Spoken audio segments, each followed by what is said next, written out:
Thank you all. Would you prefer me to speak in English, Marathi or Hindi? Hindi and English? Okay, fair enough. So here we are on LGBTIQ issues. I will do a mix and match because I'm not sure how comfortable you are with the terminology. And I need to talk to you on LGBTIQA in education, so I will do a mix and match of both. Yes, it's a very short time for me to cover all the topics, but I can say that I have got some booklets out there. There are two booklets, both of them in Marathi. One is Introduction to LGBTIQ, which talks of the current laws and the medical stand and social issues on LGBTIQ. And the other booklet is on medical and legal issues related to transition of trans persons.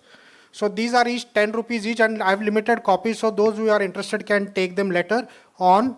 Right now, coming back to the topic, first of all, let me thank Muktaa as well as Dr. Rupa Agarwal. We have been associated since early 2000 when she started the HIV/AIDS helpline. And I was asked to train the first batch, and since then we have been collaborating for a long time. So Dr. Rupa, thank you so much.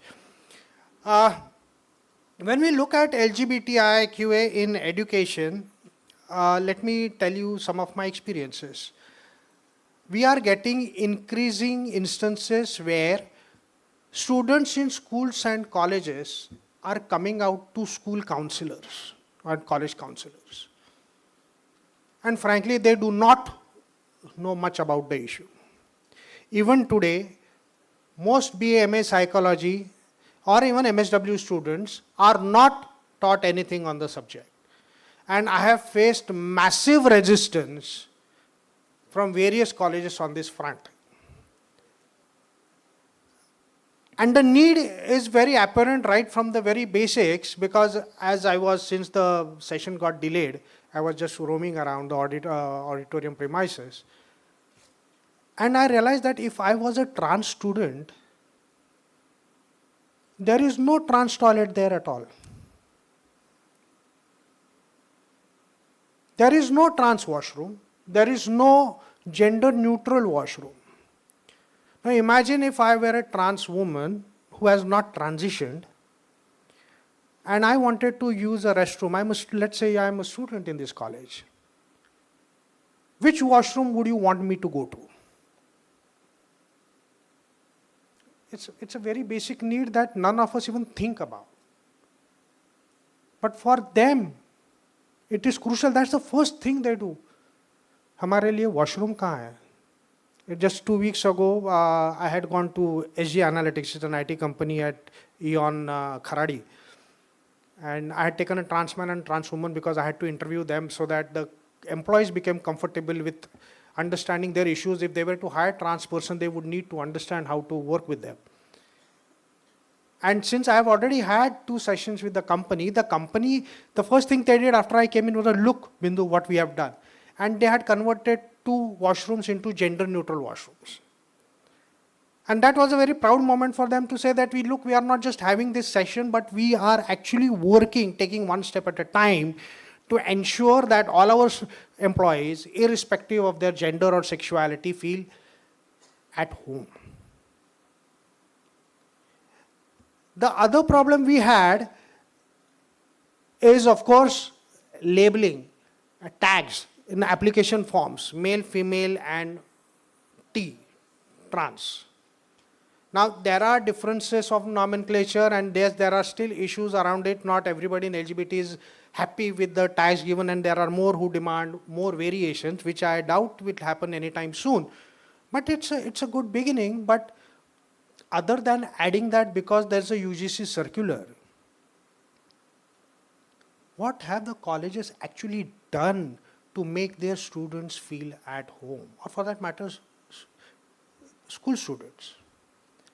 When I was writing this manual for LGBT inclusion in the workplace, I thought I would add a chapter to it, LGBT inclusion in school education, educational systems. And when I was interviewing one of the HODs in Mumbai College, I won't name it, She said, yes, Bindu, this is happening. We are getting students who are telling us. We had a student who applied for us for made an application for 11th standard, and we have a routine of doing an interview. And that 11th standard boy who was taking admission for the 11th standard, so he must be 15, 16.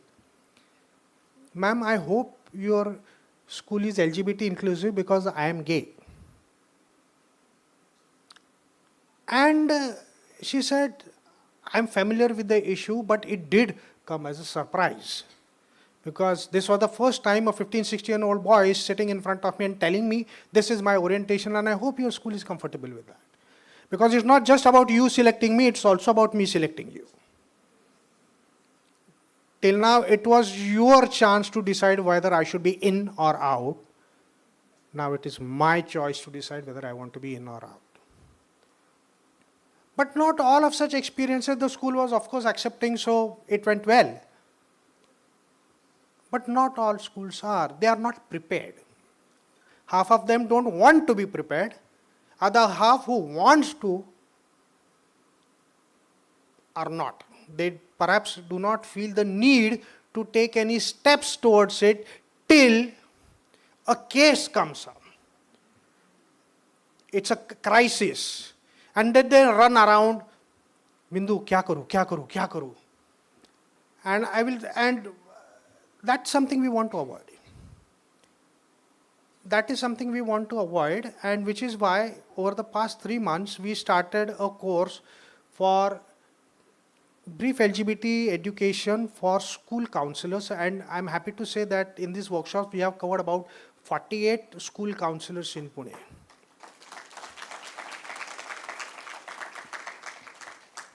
The problem is that I can't blame them. The education system is such that they have not been taught anything on this subject. Sir, गे असणं आणि तृतीयपंथी असणं म्हणजे एकच ना? Is it the same being gay and transgender? No. Oh, आम्हाला वाटलं हे एकच आहे. So we have heard that transgenders do not have any reproductive organs. They are born without reproductive organs. Is that true? No. And so this is the level. So what are such people called? What are those people called? So this is where our counselors are. So you can well imagine that if a student were to approach them for support, what do you expect the level of support to be? And so it is important for students, because I see a lot of young crowd here, to start pushing for it. It doesn't matter whether you are LGBT or not. It doesn't matter whether you are out or not. But if we are looking at inclusion in the true sense of the word, it is important for us to make sure that our educational systems do take steps towards being inclusive. For example, the first things that you could do is ask the schools, whether schools, college institutions, whether you have counselors in place. If you have, are they aware of LGBT issues? Are they in a position to counsel them? If not, they need to be explicitly told by the student that this is something they should be able to address. Do they have referral linkages? For example, if they do have a case and they are not geared up to handle it, do they know who to call? किसको phone करूं? किसके पास भेजूं? About 4-5 months ago, on a very bold step, and I need to congratulate the school, although I will not name it, I got a call from an NGO who is associated with the school, and they said that, sir, we have recently hired a first transgender teacher in a school. But our staff doesn't know anything about LGBT. She is going to sit in the staff room with them. She is going to teach the students. So we need you to come and have a session with the staff first. Let them become comfortable with her. Since all our washrooms for the staff are gender neutral, they need to be comfortable that a trans person is going to walk in and out of the washroom, and they need to be comfortable with that. And so we had a good meeting with the staff. We addressed their concerns. Then the next step was, sir, I think we need to have a session with the parents of the students. Because we are worried that obviously the students are going to talk. They will obviously be able to see the difference. And we are worried that we do not want a backlash. So the sooner we do it before it gets out of hand would be better. So the principal, me and the parents sitting here, we had a good discussion on the step that has been taken by the school. It's a bold decision and how we need to. So again, I talked to the parents and the parents said, yes, आम्हाला मुलांनी सांगितलं की टीचरचा आवाज काहीतरी वेगळाच आहे. Teacher कशी तरी वेगळीच दिसते. मला भीती वाटते तिची.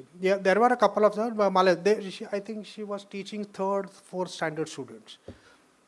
And so we talked to them. We told them how to explain to the child how the teacher is different, how she can be different. And what is your main concern? Is your main concern the fact that if a teacher, a trans teacher, or for the matter a gay man like me, were to teach your students, are you worried that they will become gay or trans? They were very uncomfortable in answering the question, but I could see it that yes, that was their biggest concern. की माझं पोर ह्या teacher समोर राहून त्या teacher बरोबर शिकून क्या वो वैसे ही बनेगा? So we spent time on dispelling those myths.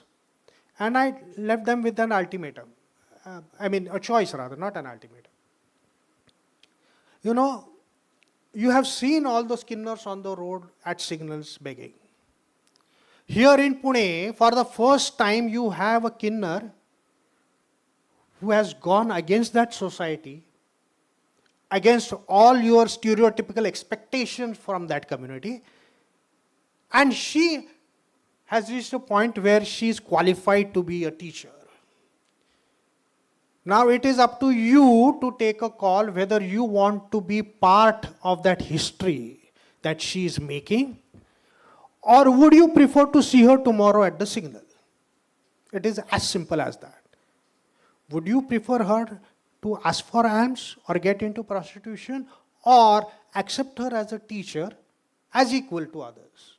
We are not asking for any special preferences. I'm not asking her to be paid more salary. She's not asking it either. What do you think you should do? And I'm happy to say that after that 1 hour's meeting with me and the principal talking, all the parents unanimously said that we want her as a teacher and to teach our students. Which means things are changing. Yes, these are exceptions, not the rule. But they could change on a much wider scale, on a much faster scale, if we would really want to do it.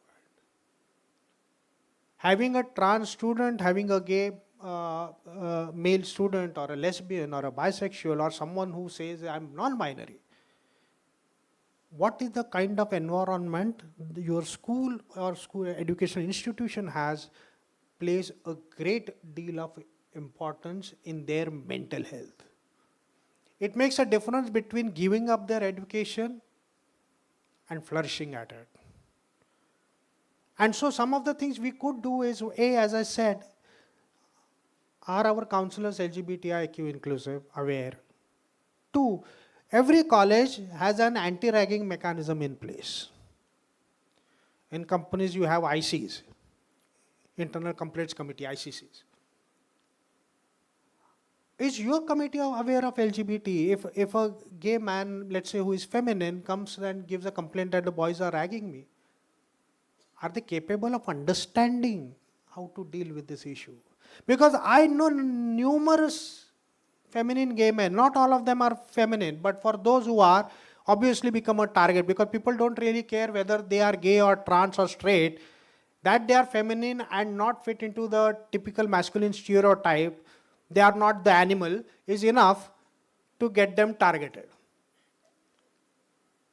And then the issue is, most of the teachers respond, पण तू का बायल्यासारखा वागतो? तू गड्यासारखा वाग ना. If a girl is tomboyish, irrespective of her gender and sexuality, she becomes a target. अगं त्या नावं ठेवणारच ना तुला. तुझं वय काय, तू कशी वागतेय, तुझं लग्न कसं होणार. So you can well imagine where a child is spending 8 hours a day in school, probably spending even more time afterwards with their friends. They are at their most vulnerable, and that is where the support system need to be the strongest. Unfortunately, we don't have them in place. The other thing we could do is, at least for colleges, you could ask whether we could formally, informally, formally have an LGBT support group. Even if there's not a single one who is going to be there, can the college make it a policy that we will provide a safe space for them? It will be our part of our policy. Because I know colleges who do have informal LGBT groups. They do contact me. They do tell me, sir, आम्हाला college बरोबर ही session घ्यायची, but the college is not responding at all. What do I do? And so it is an uphill battle. And so and it's not just about the arts and science colleges. I face this uphill task even in medical colleges. I'm happy to say that we have an MOU with Bharati Vidyapit Medical College and Hospital, where for the past 8 years or so, we have made it a practice that all the undergrad students and the postgrad students are given a session on LGBT inclusion and non-discrimination. So first year, second year, third year, fourth year, and all those who do PGs, especially in psychiatry, are right from the beginning taught that this discrimination, especially with your colleagues or with the patients, will not be accepted at all. And there again, even for MBBS students, we have to start with definitions. Many of them have not heard the word intersex. Oh, it's the same as transgenders, right? No. What is the medical stand on this issue? I don't know. So this is where we are at even in medical colleges. I keep on asking various medical colleges that you need, actually the CBME, the competence-based medical curriculum now enforces, it's mandatory that you cover LGBT in the induction training program. Unfortunately, most people don't do it or do it only for the sake of paperwork. And that itself causes problems. So these are some of the starting points where you could work towards these issues. I have spoken for about 20 minutes or so. We have 20 more minutes. We have two options. Either we could continue the dialogues with you asking me questions and I responding, A. B, I could, if the LGBT terminology and basic issues of the spectrum is not covered, I could try to dispel some of the misunderstandings and get some clarity on the basics. These are two options you have. What would you suggest? Second? Okay, good. Questions? Acha, introduction. Okay, ठीक है. I got confused. Sorry. When we talk of LGBT, look at it as a three-dimensional spectrum. Axis X, axis Y, axis Z. Axis X is your anatomy. Your sexuality and gender, the unique identity, is actually three axes. Axis X is your anatomy, which is either generally male or female. If a baby is born, you look at the male reproductive or female reproductive organs and assign a sex to the baby. What is been well known, if you read Charak Samhita, Sushruta Samhita, you know well it is well known but never spoken of, is that some babies may be born with ambiguous genitals. बच्चा ऐसे पैदा होता है कि उसके कुछ अवयव लड़के के हैं, कुछ अवयव लड़की के हैं. What do I call that? If I have a baby which has some organs of a male and some organs of a female, what do I call the baby? Such babies are called intersex. And in Marathi and Hindi, the word is dvilingi. Dvilingi. The medical word for it is hermaphrodite. Hermaphrodite and pseudo-hermaphrodite, which from the human rights perspective, is a wrong term to be used. The right term is intersex only. A decade ago, there was another term that was coined again by medical professionals, disorders of sexual differentiation, DSD. It is equally unacceptable because you are trying to medicalize something which from the human rights perspective, we do not want it to be. And so the ISNA association came up with the term that intersex is something we are comfortable with, and this is what we want it to be used as. So Marathi Hindi, you use the word dvilingi, and in English, intersex. So this is one dimension. Now you can well imagine that if you were an intersex child, how difficult it would be for you to fit in a society which is essentially binary. तुम्हाला जर असे अवयव असते तर या समाजात लहानाचं मोठं होणं किती अडचणी येतील.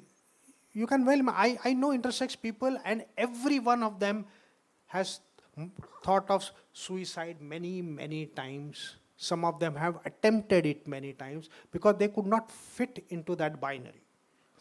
Society would not accept them. In fact, one of them I know is in the police force,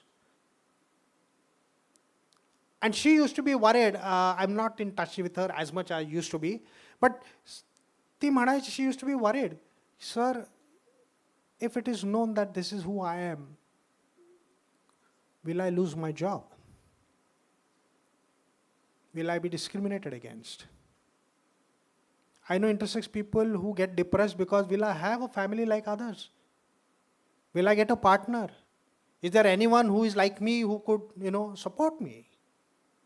And then there are many doctors who try to suggest the parents that you choose the sex of the baby, male or female. Let's operate on him and remove the other organ so that the baby will fit in the binary and grow up as a normal male or female. But is the gender identity of the baby known? What is the gender of the baby? You do not know, you are guessing.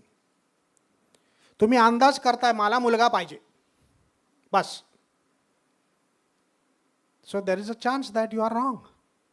And then you are ending up doing a surgery which is irreversible.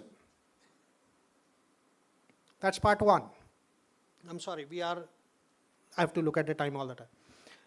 The second dimension is gender. We assume that our anatomy and our gender are one and the same. If I have a male body, obviously my brain is wired like a male. If I have a female body, my brain is wired like a female. So there is a synchronization between the two. Again, despite evidence to the contrary, because everyone knows the concept of hijra. Everyone we have seen men wearing saris, clapping and asking for alms. And yet, we refuse to believe the evidence that there could be something more than this binary. More than this thinking. And now we know that about one boy in 11,000 has a gender which is not male, which effectively means that below the neck he is a boy, above the neck he is not a boy, which means he is looking and experiencing the world and responding to it like a girl, to put it simply. There are quite a few variations, but I'm trying to simplify. So you can well imagine if you were that person, the conflict that you would face where your anatomy means your society, your parents are telling you that you need to follow this stereotype, and your brain is telling me, no, this is the route to be followed. This constant struggle from the moment you realize who you are is very traumatizing. Trapped in a wrong body. And this is not just about some boys feeling like or experiencing the world like a girl, it can be the other way around also. Which means girls whose anatomy is a girl, but the brain is wired like a male. They are called as trans men. About 1 in 30,000.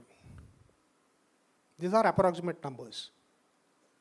So we have these transgenders, they are clubbed together, we could say transgenders, whose gender is different from their anatomy, who are behaving in a social role exactly opposite of what the society, parents expect them to do. So you can, well, again, imagine the trauma they go through because they feel trapped in the wrong body. I want to change my body. Happily, the laws have changed, and we now are at a stage where the brain cannot be changed, but the body can be. It's like the CPU cannot be changed, but the cabinet can be made horizontal, vertical, whatever we want. And which means they undergo gender affirmative surgery. I will not go into the details of the hormonal treatment or the medical treatment because that is listed in that book. What I need to underline is that till now they had only one option to become a part of the hijra culture, start begging, or prostitution is the only way to learn their livelihood now for male to female transgenders.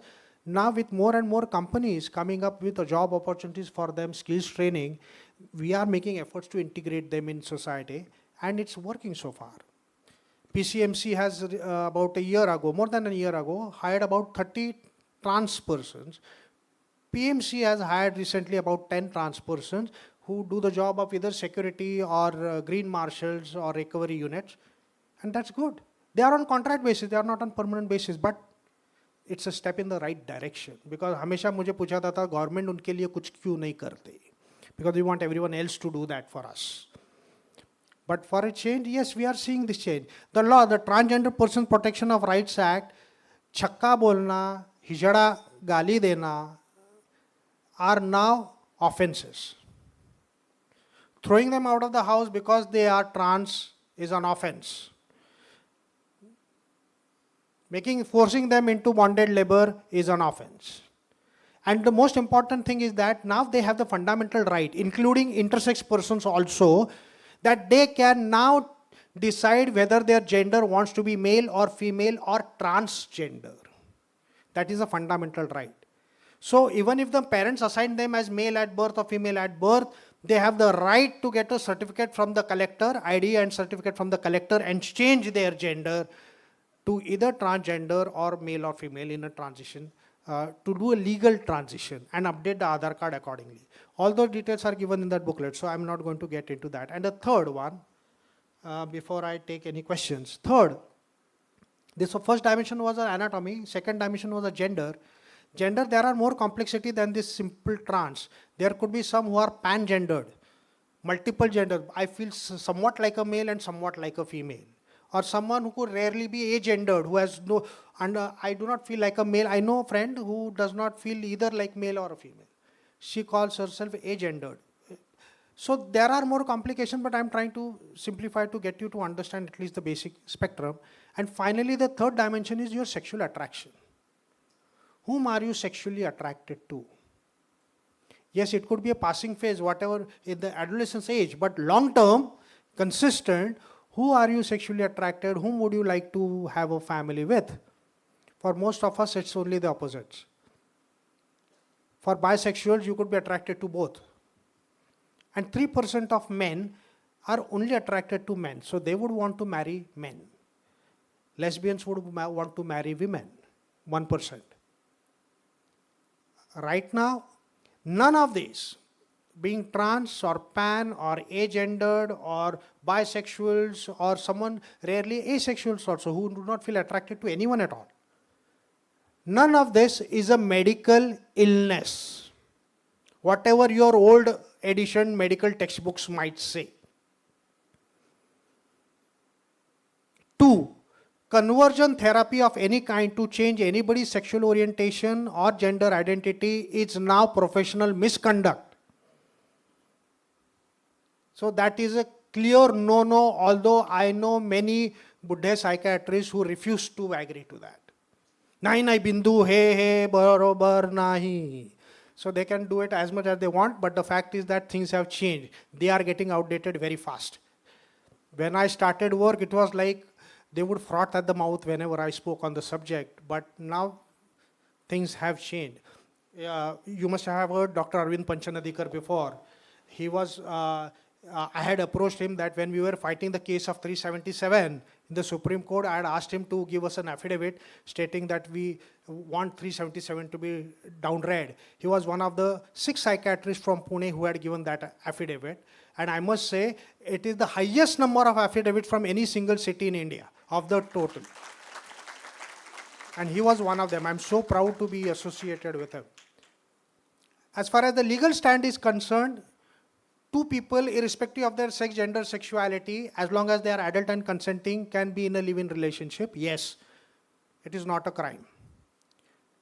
Trans persons can marry a person of any gender which is opposite. A trans woman can marry a trans man or a man. A transgender can marry a man or a trans man. All of these combinations are valid because now the law till now used to look at opposite sex for marriage.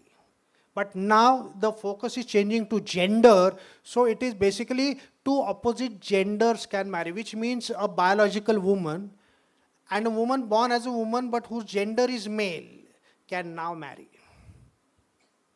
Intersex person can marry a person whose gender is opposite to the gender identified by that person.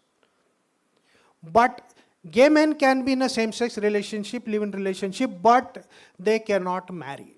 Gay men or 2 women because their genders are identical.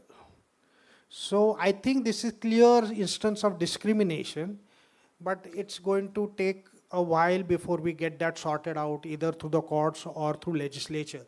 Having said that, I think I've just tried to quickly cover up everything. We have 10 minutes, so let me leave it for question answers. Yes, please.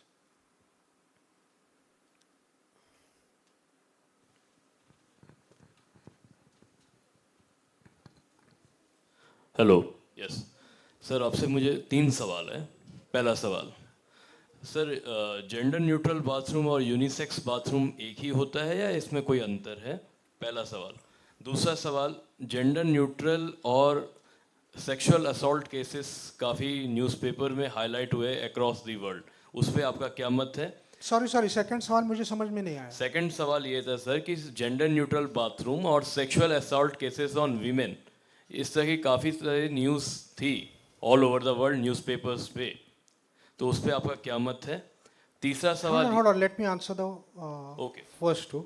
Yes sir. Well, there are no clear-cut answers to your questions. For example,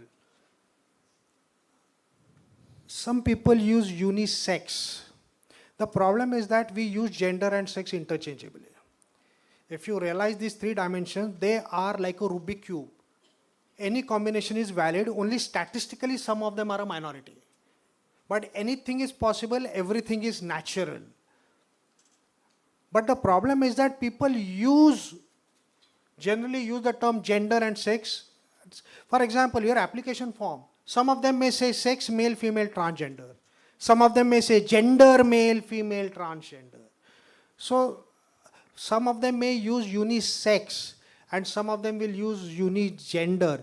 The problem for me is that the court has stated that maybe you should make a provision for transgender. So it could be a trans washroom, only for trans. The problem is that economically many people do not find that solution viable. हमारे college 2000 विद्यार्थी है उसमें से एक trans है उसके लिए मैं एक पूरा वॉशरूम क्यों तैयार करूं मेरी कंपनी 5000 लोगों की है उसमें एक ट्रांस वुमन है उसके लिए मैं एक पूरा रिजर्व क्यों रखूं it is easier for us to for at least the companies what they do is that disability friendly trans friendly करके वो यूनिजेंडर करते डिसेबिलिटी फ्रेंडली करते it saves them money. So that is a practical way of looking at it. And at times they want to do the change to have a designated separate washroom, which is not possible because if they have taken lease premises and they have certain clauses of no alterations to be done, they run into practical problems also. As far as assault is concerned on women is concerned, I do not know in what reference are you asking this question to trans. Is it that you fear that having unigendered washroom will lead to more instances of assault on trans person? It depends on where the washroom is. If it's in a corporate, it's possible to do it. fact, in Pune district, ये सामाजिक Dr. Baba Saheb Ambedkar सामाजिक न्याय भवन was the first one to have a unigender toilet. So it depends where it is. If it's a public restroom, let's say if I have a trans washroom in Pune station or Swargate, it will need to be supervised, obviously. But right now, there are no perfect solutions. But right now, considering the fact that trans persons have so much problem in relieving themselves when they come late at night, train 11 बजे आती है तो bathroom को जाना है, जाएंगे कहाँ? I know trans person who was working for a government institution contract basis. She was a peer educator. She did her MSW, Master in Social Work, and hired as a peer educator on an HIV related project. And she had to talk to various people, gather data for her research. रात को 10:30, 11 बजते थे. And she said it would be so problematic for the risk I used to run in trying to find a washroom where I could be comfortable and it was not risky. So the demand is for a safe space. How you want to word it, how you want to design it, there could be many solutions, but let's come up with some solution. Third question. Third question, आखिरी question. That is the incident I witnessed. I won't name the institution. वहाँ पे ऐसा हुआ था कि it was a hostel where the two men were co-ed, sir, co-ed living थी. उसमें से एक सर गे था और वो sexual favors straight men से मांगने की कोशिश करता था in a forceful way. इस पे ये crime कहलाएगा या नहीं उस साइड पे? Any such, we need to understand. It doesn't matter what your gender is. It doesn't matter what your sex is. It doesn't matter what your anatomy is. Your environment has to be safe for everyone. Zero tolerance of sexual harassment, period. I really don't care whether, if I were to approach an internal complaints committee, why should it matter whether I am gay and I'm making a pass at a man, or I am straight and making a pass at a woman, or vice versa. So in fact, we are saying even and corporates have started doing it. I know, for example, KM Hospital in Pune, they have made IC gender neutral. They said that for us it makes sense because you have ward boys, we have nurses, we have doctors, we have patients, we have relatives. We do not want IC to be complaints to be addressed only made by a woman. This could happen to anyone and everyone irrespective of what their anatomy, gender, sexual, age, race, color, class, creed is.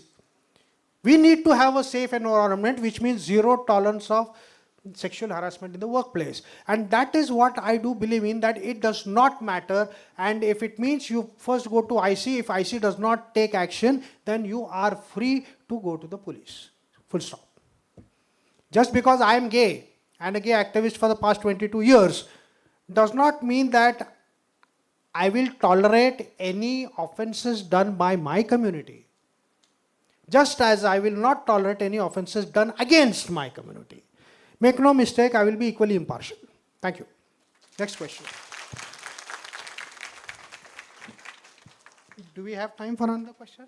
One or two? Okay, one. Yes, please. बोल मोटे नहीं.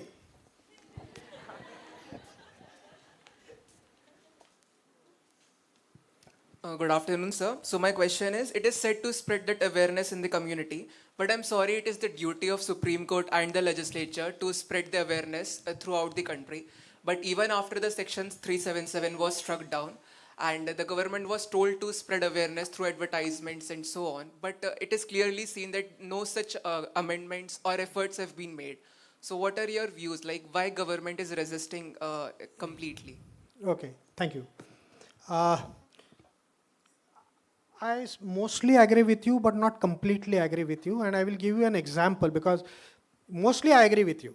So let me give you a counterbalancing example where positive changes are made. If you look at the Chief Election Commission, Maharashtra, Shrikant Deshpande is the chief. For Pune's last LGBT Pride Walk, which is held every June, he was the Grand Marshal. He walked with a trans flag in hand, and two trans women were beside him with a rainbow flag in their hands. This is the first time perhaps a senior officer of this caliber was actually a grand marshal for a pride war. They went beyond that. They used some of their budget because one of their objectives is to get as many trans people enrolled for voter IDs as possible. So one of the things, they had a workshop on trans awareness and how we could recruit more and more for getting their voter cards changed. Thirdly, I'm happy to say that the Akhil Bharatiya Marathi Sahitya Sammelan happening at Amalner, I have been invited to be a panelist along with a trans woman, a trans man, and an intersex person for spreading awareness on this issue and discussing the literature that has been written on this issue. And I'm very happy to say that, in fact, I was talking to Dr. Rupa. She was asking about the booklets that we were to get printed. They said, we will provide you volunteers, we will have a stall there, you bring your entire edition there, so that would be the best way to let people know that what is the kind of work we are doing and what is it that they should work with, the issue that they need to work on.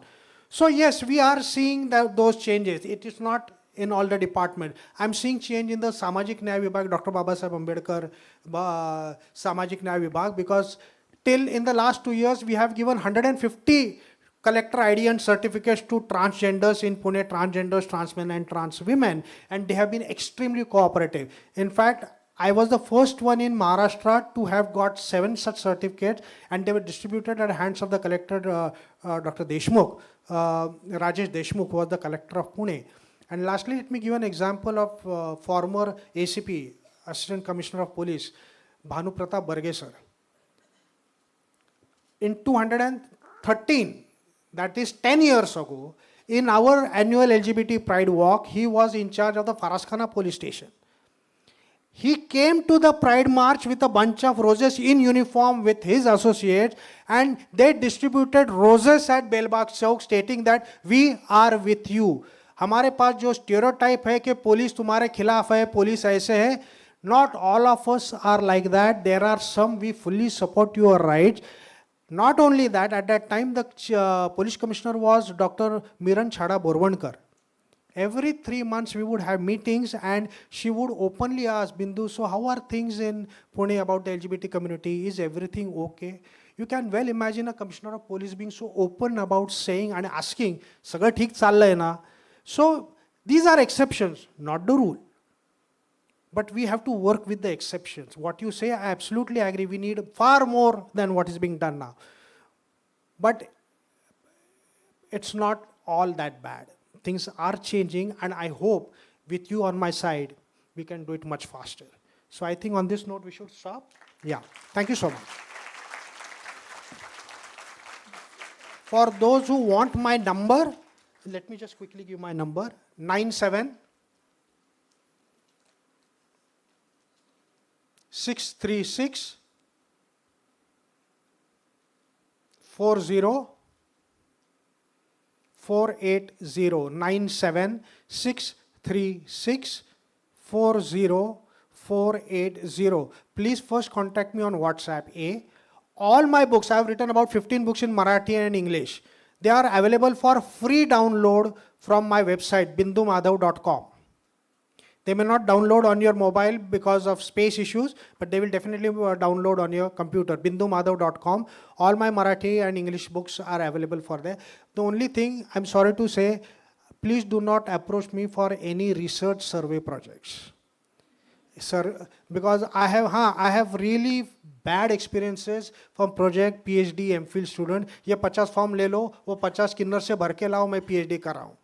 And I really, you cannot imagine the anger. Initially it used to be pain, now I just get furious. So if you want to understand more on this issue, you have friends that you would like me to talk to them, you want to conduct session and you want me to come there, and I will do it for free. You are welcome to, but not for research. Thank you so much.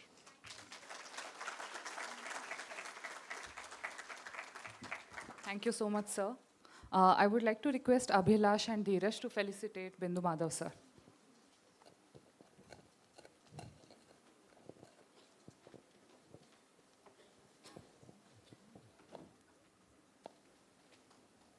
Hello?